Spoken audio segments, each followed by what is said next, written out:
Hi Strong Mom Society. So your challenge today is to spend this 12-minute-ish workout focusing on your diaphragmatic breath.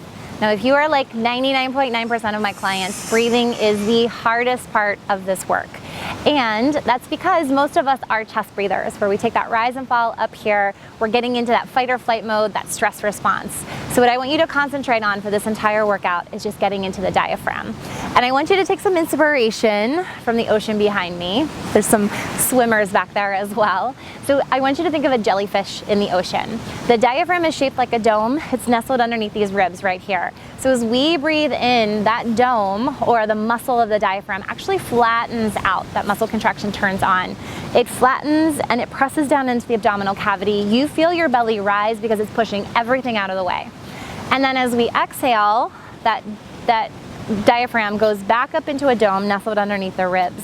So if you take that image of just flatten and then dome like a jellyfish in the ocean, I want you to take all tension out of this breath.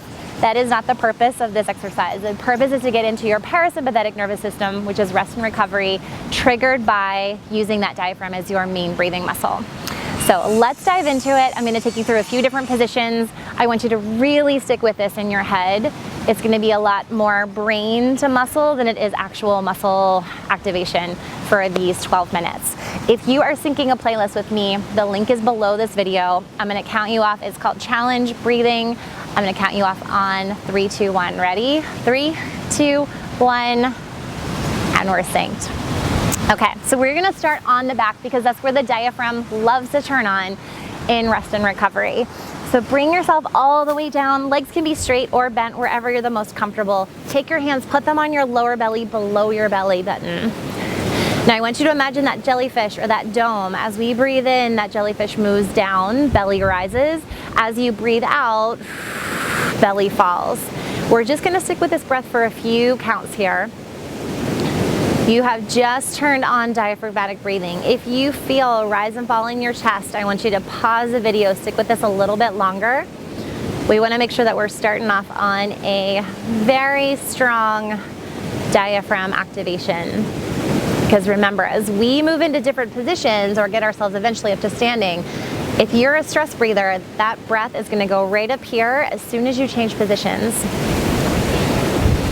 Take a few more. Nice big fill and release.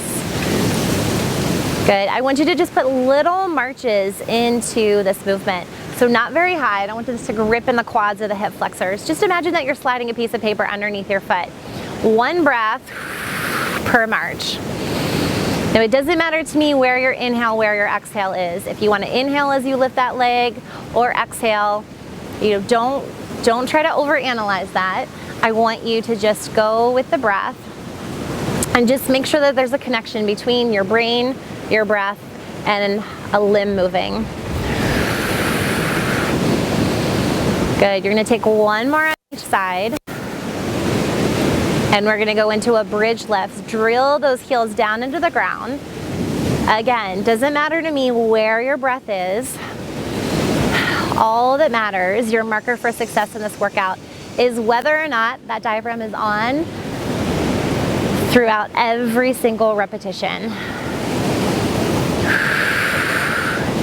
Even if you think that you're feeling this in your quads or the wrong muscles, for the purpose of this